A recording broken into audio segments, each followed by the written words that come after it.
ಮಂತ್ರಾಲಯ ಯತಿವರ ಈ ಹೆಸರು ಕೇಳಿದ ಕೂಡಲೇ ರೋಮಾಂಚನ ಆಗುತ್ತೆ. ಯಾಕೆಂದರೆ ಮಂತ್ರಾಲಯ ಅನ್ನೋ ಪದದಲ್ಲೇ ಆ ಶಕ್ತಿ ಇದೆ. ನಮ್ಮ ಮಧುಸೂದನ್ ಅವರು ನಡೆಸ್ಕೊಡುವಂಥ ಮಂತ್ರಾಲಯ ಯತಿವರ ಯೂಟ್ಯೂಬ್ ಚಾನಲ್ನ ನೀವೆಲ್ಲ ನೋಡೋ ಹಾಗೆ ನಾನು ನೋಡ್ತೀನಿ. ಅವರು ಹೇಳುವ ರಾಯರ ಮಹಿಮೆಯ ಕಥೆಗಳಿರ್ಬೋದು, ರಾಯರ ಪೂಜಾ ವಿಧಾನಗಳಿರ್ಬೋದು, ಇವೆಲ್ಲವನ್ನು ಕೇಳ್ತಾ ಇದ್ದರೆ ತಕ್ಷಣ ನಾನು ರಾಯರ ದರ್ಶನ ಮಾಡೋಕ್ಕೆ ಮಂತ್ರಾಲಯಕ್ಕೆ ಹೋಗ್ಬಿಡ್ಬೇಕು ಅನಿಸುತ್ತೆ. ನೋಡಿ, ನೀವು ಯಾರಾದರೂ ಈ ಮಂತ್ರಾಲಯ ಯತಿವರ ಈ ಚಾನೆಲ್ನ ಸಬ್ಸ್ಕ್ರೈಬ್ ಮಾಡಿದರೆ ಈ ಕೂಡಲೇ ಸಬ್ಸ್ಕ್ರೈಬ್ ಮಾಡ್ಕೊಳ್ಳಿ, ರಾಯರ ಅನುಗ್ರಹಕ್ಕೆ ಪಾತ್ರರಾಗಿ ಅಂತ ಕೇಳ್ಕೊತೀನಿ. ಎಲ್ಲರಿಗೂ ನನ್ನ ನಮಸ್ಕಾರ. ಶ್ರೀಮನ್ ಮೂಲರಾಮೋ ವಿಜಯತೆ, ಗುರುರಾಜೋ ವಿಜಯತೆ, ಅಭ್ರಮಂ ಭಂಗರಹಿತಂ ಅಜಡಂ ವಿಮಲಂ ಸದಾ ಆನಂದತೀರ್ಥಮತುಲಂ ಭಜೆ ತಾಪತ್ರಯಾಪಹಂ ದುರ್ವಾದಿದ್ವಾಂತರವೇ ವೈಷ್ಣವೇಂದಿ ವರೆಂದವೇ ಶ್ರೀರಾಘವೇಂದ್ರ ಗುರುವೇ ನಮೋ ಅತ್ಯಂತ ದಯಾಳುವೆ.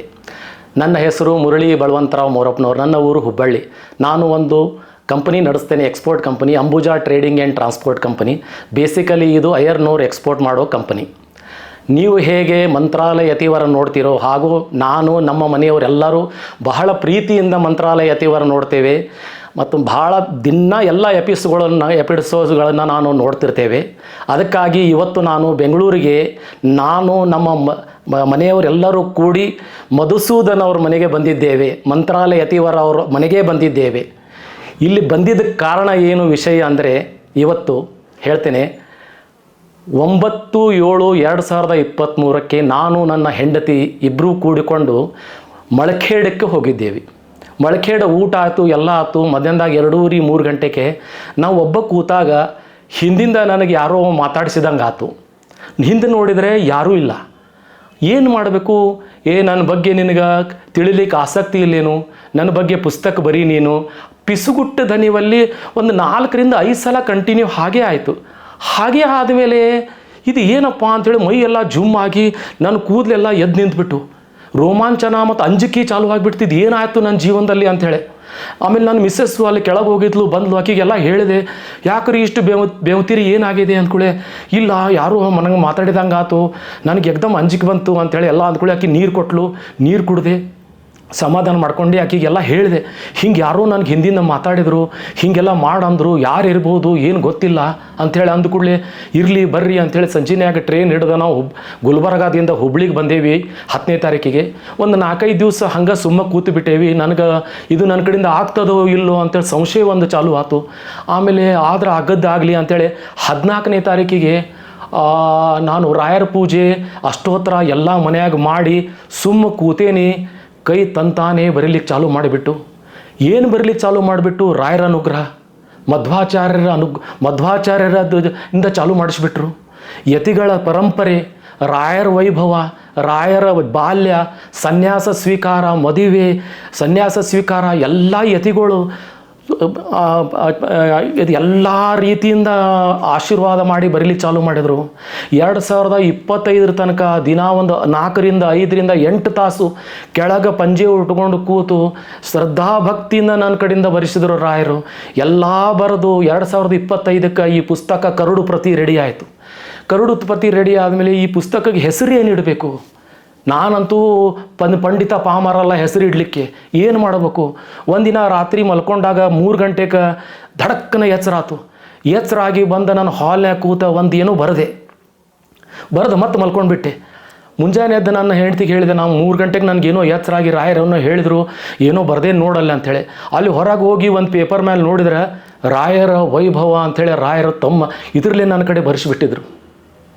ಆಮೇಲೆ ಆ ಕರಡು ಪ್ರತಿಯನ್ನು ಎಲ್ಲ ತೊಗೊಂಡು ಹೋಗಿ ಮಂತ್ರಾಲಯಕ್ಕೆ ಡಾಕ್ಟರ್ ಎನ್ ವಾದಿರಾಜಾಚಾರ್ಯರು, ನಿವೃತ್ತ ಪ್ರಿನ್ಸಿಪಾಲರು, ಸಂಸ್ಕೃತ ವಿದ್ಯಾಪೀಠ ಮತ್ತು ಶ್ರೀ 1008 ಸುಬುಧೇಂದ್ರ ತೀರ್ಥರಿಗೆ ಈ ವಿಷಯವನ್ನು ತಿಳಿಸಿ ಎಲ್ಲ ತೋರಿಸಿದಾಗ ವಾದಿರಾಜಾಚಾರ್ಯ ಅಂದರು, ಈ ಪುಸ್ತಕ ತಿದ್ದುಪಡಿ ಆಗಬೇಕಪ್ಪ, ಎಲ್ಲ ನಮ್ಮ ರಾಯರ ಪರಂಪರೆಯ ರೀತಿಯಲ್ಲೇ ಆಗಬೇಕು ಅಂಥೇಳಿ ಒಂದು 7-8 ಸಲ ನನ್ನಲ್ಲಿ ಕರೆಸಿಕೊಂಡು ತಿದ್ದುಪಡಿ ಮಾಡಿ ಎಲ್ಲ ಮಾಡಿ 2026ಕ್ಕೆ ಎಲ್ಲ ತಿದ್ದುಪಡಿದೆ ಆಗಿದ್ದು ಕರಡು ಪ್ರತಿ ಮತ್ತೆ ರೆಡಿ ಆಯಿತು. ರೆಡಿ ಆದಮೇಲೆ ಇದನ್ನು ಪ್ರಿಂಟ್ ಮಾಡಲಿಕ್ಕೆ ನಾನು ಅನುಮತಿ ಕೊಡ್ರಿ ಅಂಥೇಳಿ ಸ್ವಾಮಿಗಳಿಗೆ ಆಶೀರ್ವಾದ ಕೇಳಿದಾಗ ಇಷ್ಟು ಭಗಷಿ ತುಂಬ ಅಕ್ಷತಾ ತಗೊಂಡು ನನ್ನ ತಲೆ ಮೇಲೆ ಹಾಕಿಬಿಟ್ರು. ಹೋಗು, ಇದು ಪುಸ್ತಕ ಪ್ರಿಂಟ್ ಮಾಡ್ಕೊಂಡು ತೊಗೊಂಡು ಬಾ ನೀನು ಅಂಥೇಳಿ ಇಲ್ಲೇ ಅಂತ ಅಂದ್ಕೊಳ್ಳಿ. ಆಯಿತು, ಹುಬ್ಳಿಗೆ ಬಂದೆ ವಿಕ್ರಮ್ ಪ್ರಕಾಶನ ರಾಘವೇಂದ್ರ ಜೋಶಿ ಅವ್ರ ಕಡೆ ಈ ಪುಸ್ತಕನ 2025 ಮೇನ್ಯಾಗ ಪ್ರಿಂಟಿಂಗ್ ಮಾಡ್ಲಿಕ್ಕೆ ಕೊಟ್ಟೆ. ಅವರು ಟೈಮ್ ತೊಗೊಂಡು ಎಲ್ಲ ಮಾಡಿ ಮತ್ತೇನು ರೀ ಅದ್ರಾಗ ಆ್ಯಡ್ ಮಾಡಬೇಕು ಏನು ಎಲ್ಲ ನೋಡಿ 2026 ಮೇನಲ್ಲಿ ನನಗೆ ಈ ಪುಸ್ತಕ ಪ್ರಿಂಟ್ ಆಗಿ ನನ್ನ ಮನೆಗೆ ರಾಯರು ಬಂದರು. ಆವಾಗ ನನ್ನ ಆ ಅಶ್ವಗಳನ್ನು ಕಣ್ಣೀರನ್ನು ನಿಂದಿರಿಸ್ಲಿಕ್ಕೆ ಸಾಧ್ಯ ಇಲ್ಲ. ಆ ಪ್ರಕಾರ ಆಯಿತು. ಯಾಕಂದರೆ ರಾಯರೇ ಖುದ್ದಾಗಿ ಬರೆಸಿದ್ದ ಪುಸ್ತಕ ಈಗ ನನ್ನ ಮನೆಗೆ ಬಂದದಂದ್ರೆ ಭಾಳ ಇದಾಯ್ತು ರೀ. ಏನು ತಲೆ ಮೇಲೆ ಇಟ್ಕೊಂಡು ನಮ್ಮ ಮನೆಗೆ ಸ್ವಾಗತ ಮಾಡಿ ಎಲ್ಲ ಮಾಡಿ ತೊಗೊಂಡೆಲ್ಲ ಬಂದೆ. ಆವಾಗ ಈ ಪುಸ್ತಕನ ನಾನು ಮಂತ್ರಾಲಯದಾಗ ಇದನ್ನು ಓಪನಿಂಗ್ ಮಾಡಬೇಕು. ಯಾಕಂದ್ರೆ ರಾಯರ ಮೂಲ ವೃಂದಾವನ ಮಂತ್ರಾಲಯ, ರಾಯರ ಮೂಲ ಗುರುಗಳು ಅಂದ್ರೆ ಸುಬೋಧೇಂದ್ರ ತೀರ್ಥರು. ಇವ್ರ ಕಡೆಯಿಂದನ ನನಗೆ ಓಪನಿಂಗ್ ಮಾಡ್ಬೇಕನ್ನೋದು ಮಹದಾಶೆ ಉಂಟಾಯಿತು. ಅದು ಆಗ್ತದಿಲ್ಲೋ ಭಾಳ ಮಂದಿ ಹೇಳಿದರು, ಆಗಂಗಿಲ್ಲ, ಅದೆಲ್ಲ ಹಾಗೆಲ್ಲ ಪರ್ಮಿಷನ್ ಕೊಡೋಂಗಿಲ್ಲ, ಆಗಂಗಿಲ್ಲ ಅಂತಂದರು.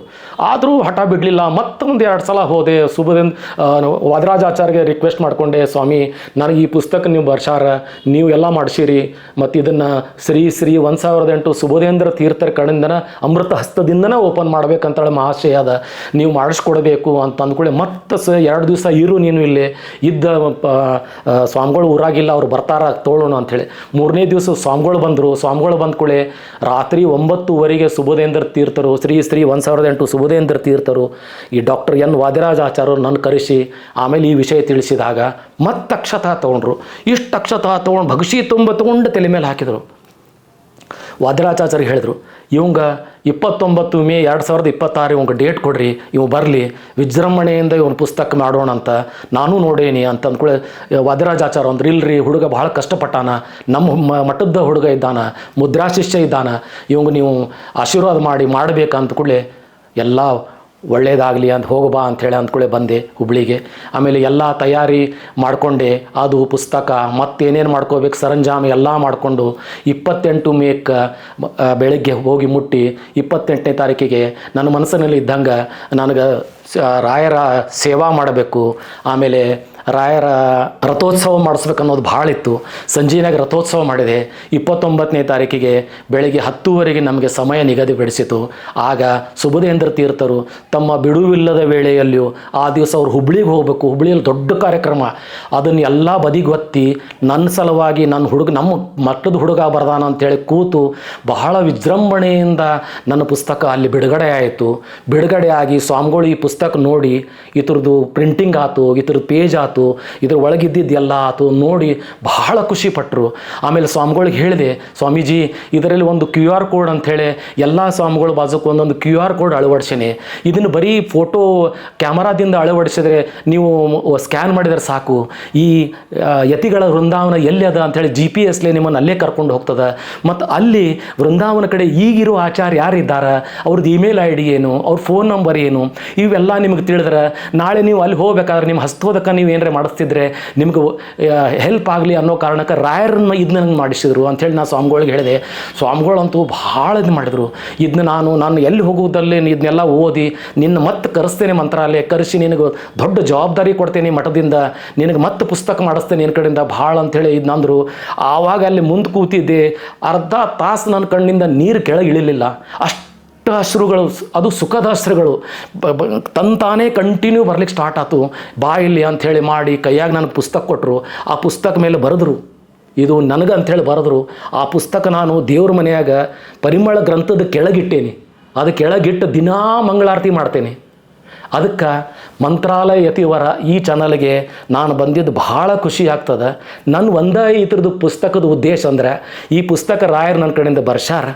ಎಲ್ಲ ರಾಯರ ಭಕ್ತರು, ರಾಯರ ಭಕ್ತ ಇಲ್ಲವರು ಈ ಪುಸ್ತಕ ಓದಿ ರಾಯರ ಭಕ್ತರಾದರೆ ನಾನು ಈ ಪುಸ್ತಕ ಬರೆದಿದ್ದಕ್ಕೆ, ಈ ಪ್ರಿಂಟ್ ಮಾಡಿಸಿದ್ದಕ್ಕೆ ಸಾರ್ಥಕ. ಈ ಪುಸ್ತಕ ಬರೀಲಿಕ್ಕೆ ಡಾಕ್ಟರ್ ಎನ್ ವಾದಿರಾಜಾಚಾರ್ಯರು, ಧೂಳ್ಕೇಡ್ ನಾರಾಯಣಾಚಾರ್ಯರು, ನನ್ನ ಧರ್ಮಪತ್ನಿ ಮತ್ತು ಇತರ ಎಲ್ಲರ ಸಹಾಯ ಮಾಡ್ಯಾರ. ಅವ್ರಿಗೆ ನಾನು ಚಿರಋಣಿ. ಈ ಪುಸ್ತಕ ನನ್ನ ತಂದೆ ತಾಯಿ ದಿವಂಗತ ಪ್ರೇಮಾಬಾಯಿ ಬಳವಂತರಾವ್ ಮೋರಪ್ಪನವರ್ ಹಾಗೂ ಬಳವಂತರಾವ್ ಕೃಷ್ಣರಾವ್ ಮೋರಪ್ಪನವರ್ ಇವರ ಪಾದಕ್ಕೆ ಸಮರ್ಪಿಸೇನೆ. ಇದೇ ನೋಡಿ ನನಗೆ ರಾಯರು ಬರೆಸಿದ ಪುಸ್ತಕ ರಾಯರ ವೈಭವ. ಈ ಪುಸ್ತಕದಲ್ಲಿ ಶ್ರೀ 1008 ಮಧ್ವಾಚಾರ್ಯದಿಂದ ಹಿಡಿದು ಶ್ರೀ 1008 ಸುಬುಧೇಂದ್ರ ತೀರ್ಥರ ಒಳಗೆ ಎಲ್ಲ ಯತಿಗಳ ಸಮಗ್ರ ಮಾಹಿತಿಯನ್ನು ರಾಯರು ಇದರಲ್ಲಿ ಬರೆಸಿದ್ದಾರೆ. ಇದರಲ್ಲಿ ಎಲ್ಲೂ ಸಿಗದ ಅಪರೂಪದ ಚಿತ್ರಗಳು ಇದರಲ್ಲಿ ನಾನು ಕ್ರೋಢೀಕರಿಸಿದ್ದೇನೆ. ಇದರಲ್ಲಿ ರಾಯರ ವೈಭವ, ರಾಯರ ವಂಶವೃಕ್ಷ ಎಲ್ಲೂ ಸಿಗೋದಿಲ್ಲ ಅಂಥ ವಂಶವೃಕ್ಷವನ್ನು ಇದರಲ್ಲಿ ನಾನು ಅಳವಡಿಸಿದ್ದೇನೆ. ಹಾಗೂ ರಾಯರ ಎಲ್ಲ ಮಠಗಳ ಚರಿತ್ರೆ ಇದರಲ್ಲಿದೆ. ಎಲ್ಲ ಜಗತ್ತಿನಲ್ಲಿ ಎಷ್ಟು ಮಠಗಳಿವೆ ಎಲ್ಲ ಇದರಲ್ಲಿದೆ. ಹಾಗೂ ಇದರಲ್ಲಿ ಒಂದು ವಿಶೇಷತೆ ಏನಿದೆ ಅಂದರೆ, ಸುಬುಧೇಂದ್ರ ತೀರ್ಥರುಗಳು ಮೆಚ್ಚಿ ನನಗೆ ಅನುಗ್ರಹ ಸಂದೇಶ ಕೊಟ್ಟಿದ್ದು ಈ ಪುಸ್ತಕಕ್ಕೆ. ಮತ್ತೊಂದು ಅಂದರೆ, ಇದು ಪುಸ್ತಕ ಪ್ರಾರಂಭವಾಗೋದೇ ನಮ್ಮ ಮಹಾಗುರುಗಳು ಶ್ರೀ ಮಧ್ವಾಚಾರ್ಯದಿಂದ. ಇಲ್ಲಿ ವಿಶೇಷತೆ ಏನಂದರೆ, ಇದರ ಎಲ್ಲ ಯತಿಗಳ ಒಂದು QR ಕೋಡ್ ಇದೆ. ಈ QR ಕೋಡನ್ನು ನೀವು ಬರೀ ನಿಮ್ಮ ಕ್ಯಾಮರಾ ಫೋನಿಂದ ಸ್ಕ್ಯಾನ್ ಮಾಡಿದರೆ ಸಾಕು. ಈ ಯತಿಗಳ ಮಾಹಿತಿ, ಇವರು ವೃಂದಾವನ ಎಲ್ಲಿದೆ, GPS ಕಡೆಯಿಂದ ನಿಮ್ಮನ್ನು ಅಲ್ಲಿ ಕರ್ಕೊಂಡು ಹೋಗ್ತದೆ. ಹಾಗೂ ಅಲ್ಲಿ ಈಗ ಸದ್ಯಕ್ಕೆ ಯಾರು ಆಚಾರ್ಯ ಇದ್ದಾರೆ, ಅವರ ಫೋನ್ ನಂಬರು, ಇಮೇಲ್ ID ಎಲ್ಲವನ್ನೂ ಸಮಗ್ರವಾಗಿ ನಿಮಗೆ ತಿಳಿಸ್ತದೆ. ಸಪೋಸ್ ನೀವು ಅಲ್ಲಿ ಹೋದಾಗ ನಿಮಗೆ ಹೆಲ್ಪ್ ಆಗ್ತದೆ. ಹೀಗೆಲ್ಲ ಇದರಲ್ಲಿ ಇದೆ. ಮತ್ತು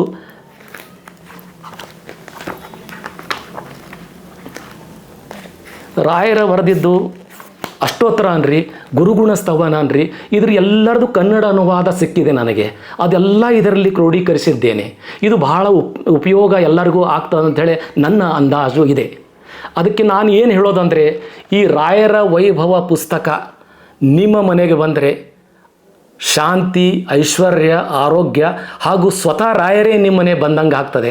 ಅದಕ್ಕೆ ನನ್ನ ಒಂದು ಈ ಪುಸ್ತಕ ರಾಯರು ಬರ್ಷಾರ ನನ್ನ ಒಂದು ನಿಮಗೆ ರಿಕ್ವೆಸ್ಟ್ ಅಂದರೆ, ಇದನ್ನು ಯಾರು ಓದಿ ರಾಯರು ಭಕ್ತರಾದರೆ ನನಗೆ ರಾಯರು ಇದನ್ನು ಬರೆಸಿದ್ದಕ್ಕೂ ನಾನು ಮುದ್ರಣ ಪಡಿಸಿದ್ದಕ್ಕೂ ಸಾರ್ಥಕ ಆಗ್ತದೆ.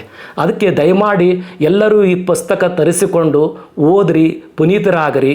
ನಿಮ್ಮ ಏನೇ ಸಂಕಷ್ಟಗಳು ಏನೇ ಇದ್ದರೂ ಈ ಪುಸ್ತಕ ನಿಮ್ಮ ಮನೆಗೆ ಬಂದಿದ್ದ ದಿವಸದಿಂದಲೇ ಖಂಡಿತವಾಗಿಯೂ ಎಲ್ಲ ಪರಿಹಾರವಾಗಿ ಐಶ್ವರ್ಯ, ಆರೋಗ್ಯ, ಸಂಪತ್ತು ಎಲ್ಲ ಉನ್ನತಿಗಳನ್ನು ಈ ರಾಯರೇ ನಿಮಗೆ ದಯಪಾಡಿಸಿದ್ದಾರೆ ಅಂಥೇಳಿ ನಾನು ಶಪಥಬದ್ಧವಾಗಿ ಹೇಳ್ತೇನೆ. ಯಾಕಂದರೆ ಇದು ನನ್ನ ಜೀವನದಲ್ಲಿ ಆದ ಪವಾಡ.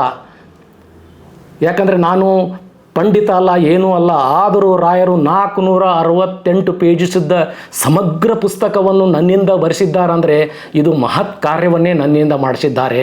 ಅದಕ್ಕೆ ಎಲ್ಲರಿಗೂ ಈ ಪುಸ್ತಕ ಸಿಕ್ಕರೆ ಒಳ್ಳೆಯದಾಗ್ತದೆ ಅಂತಲೇ ನನ್ನ ನಂಬರು, ನನ್ನ ವಿಳಾಸ ಎಲ್ಲ ಇದರಲ್ಲಿ ಸಿಗ್ತದೆ. ನೀವು ಎಲ್ಲೇ ಹೇಳಿದ್ರೂ ಈ ಪುಸ್ತಕ ಕಳಿಸೋ ಜವಾಬ್ದಾರಿ ನಂದು. ಈ ಪುಸ್ತಕಕ್ಕೆ ಬೆಲೆ ಏನು ಪ್ರಿಂಟ್ ಆಗಿದೆ, ಏನು ಖರ್ಚಾಗಿದೆ ಅಷ್ಟೇ ಇಟ್ಟಿದ್ದೇನೆ. ಇದರಿಂದ ನನಗೆ ಪ್ರಾಫಿಟ್ ಆಗಲಿ, ಆದಾಯವಾಗಲಿ ಬೇಕಿಲ್ಲ. ಇದನ್ನು ಬಿಟ್ಟು ರಾಯರು ಬೇಕಾದಷ್ಟು ಕೊಟ್ಟಿದ್ದಾರೆ ನನಗೆ. ಈ ಪುಸ್ತಕದಿಂದ ಉಪಜೀವನ ಮಾಡಬೇಕನ್ನೋದಿಲ್ಲ. ಈ ಪುಸ್ತಕ ನಿಮ್ಮ ಮನೆಗೆ ಬಂದರೆ ಸಾಕು ಅಂಥೇಳಿ ಈ ಪುಸ್ತಕದ ಮುಖಬೆಲೆ 500 ರೂಪಾಯಿ ಇಟ್ಟಿದ್ದೇನೆ. ತಮ್ಮ ಮನೆಗೆ ಏನಾದರೂ ಕಳಿಸದಿದ್ದರೆ ಆ ಕೊರಿಯರ್ ಚಾರ್ಜ್ ಎಕ್ಸ್ಟ್ರಾ ಆಗ್ತದೆ, ಅದನ್ನು ನಿಮ್ಗೆ ನಾನು ತಿಳಿಸ್ತೇನೆ. ಎಲ್ಲಿ ಬೇಕಾದಲ್ಲಾದ್ರೂ ಕಳಿಸ್ಲಿಕ್ಕೆ ರೆಡಿ ಇದ್ದೇನೆ. ಈ ಪುಸ್ತಕ ನಿಮ್ಮ ಮನೆಗೆ ಬಂದ ಮೇಲೆ ಏನು ಮಾಡ್ಬೇಕು ಹೇಳ್ತೇನೆ ಕೇಳ್ರಿ. ಪ್ರತಿ ಗುರುವಾರ ತಲೆ ಸ್ನಾನ ಮಾಡಿ ದೇವ್ರ ಮನೆಗೆ ಬಂದು ದೇವ್ರ ಮನೆಯನ್ನೆಲ್ಲ ಸ್ವಚ್ಛ ಮಾಡಿ ದೇವರಿಗೆ ದೀಪ ಹಚ್ಚಿ ರಾಯರಿಗೆ ತುಪ್ಪ ದೀಪ ಹಚ್ಚಿ ಈ ಪುಸ್ತಕ ತೊಗೊಳ್ರಿ.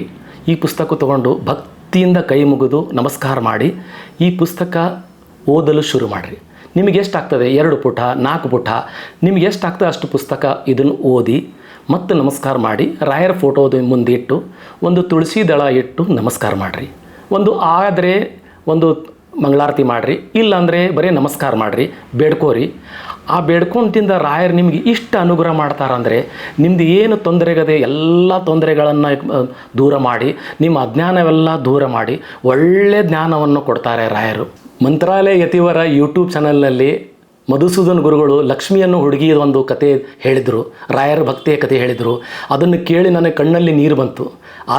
ಅದರ ಸಲುವಾಗಿ ಇವತ್ತು ನಾನು ಬೆಂಗಳೂರು ಬಂದಾಗ ಈ ರಾಯರ ವೈಭವ ಪುಸ್ತಕವನ್ನು ಆಕೆಗೆ ಆಶೀರ್ವಾದವಾಗಿ ಗುರುಗಳ ಕೈಯಲ್ಲಿ ಕೊಡ್ತಾ ಇದ್ದೇನೆ. ಅವರು ಆಕೆಗೆ ಸಮರ್ಪಣೆ ಮಾಡ್ತಾರಂತೆ. ಆಕೆಗೆ ರಾಯರು ಇನ್ನಷ್ಟು ಅನುಗ್ರಹ ಮಾಡಲಿ ಅನ್ನೋದು ಆಸೆ ನಂದು.